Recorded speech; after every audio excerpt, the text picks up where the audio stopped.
गुजरात के अहमदाबाद में air India का विमान AI-171 क्रैश हो गया। विमान में मौजूद सारे यात्रियों की मौत की खबर है, लेकिन एक चमत्कार हो गया। जी हाँ, ये शख्स को आपको नजर आ रहा है, ये इस विमान में से जिंदा बचकर आया है। जी हाँ, इस शख्स का नाम रमेश कुमार विश्वास बताया जा रहा है। ये 11A नंबर की सीट पर बैठा हुआ था, लेकिन ये इस भयानक और डरावने हादसे में से जिंदा बचकर आया है और इसने ये साबित कर दिया है कि जाके राखो साइयां मार सके ना कोई। इतने भयावह हादसे के बाद भी ये शख्स जिंदा बचकर आया है और खुद चलकर, इसे न तो एम्बुलेंस की जरूरत पड़ रही है न किसी व्हीलचेयर की, खुद चलते हुए ये एम्बुलेंस की तरफ पहुंच रहा है। अभी नागरिक उड्डयन मंत्री ने भी इस बात की जानकारी दी है कि एक यात्री इस हादसे में सकुशल बचा है और उसका अस्पताल में इलाज जारी है। यात्री का नाम रमेश कुमार विश्वास बताया जा रहा है, जो कि 11A नंबर की सीट पर बैठा हुआ था। अब ये किसी चमत्कार से कम नहीं है। जो विमान आग का गोला बन गया था, शोला बन गया था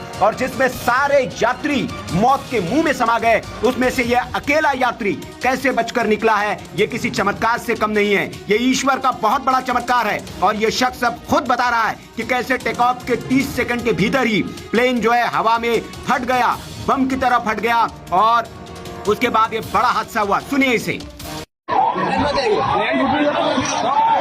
क्या भैया बता पैसेंजर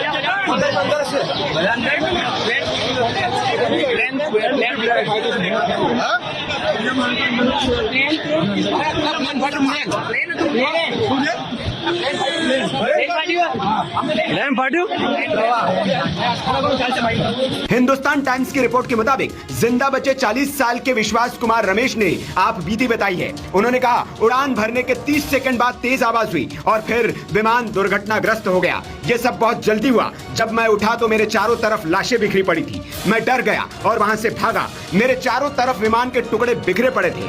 किसी ने मुझे पकड़ लिया और एम्बुलेंस में डालकर अस्पताल ले गया। ब्रिटिश नागरिक विश्वास कुछ दिनों के लिए अपने परिवार से मिलने भारत आए थे और अपने 45 साल के भाई अजय कुमार रमेश के साथ ब्रिटेन वापस जा रहे थे। विश्वास ने बताया कि वो 20 सालों से लंदन में रह रहे हैं। उनकी पत्नी और बच्चे भी लंदन में ही रहते हैं। तो ये AI-171 क्रैश से बचा हुआ यात्री है, सौभाग्यशाली यात्री जो खुद अपने पैरों पर चलकर अस्पताल पहुंचा है। इसके हाथ पर कुछ चोट के निशान दिख रहे हैं, खरोच के निशान दिख रहे हैं, सर पर कुछ खरोच है, लेकिन गंभीर चोट इसे नहीं है। साथ ही साथ यह खुद चल रहा है, लंगड़ाते हुए जरूर चल रहा है, लेकिन खुद चलकर अस्पताल पहुंचा है। अभी इसका इलाज अस्पताल में जारी है और ये बहुत ज्यादा इसे चोट नहीं आई है। आपको बता दें कि इस विमान में 242 यात्री, क्रू मेंबर और पायलट के समेत सवार थे, जिन सबके मौत की खबर है, लेकिन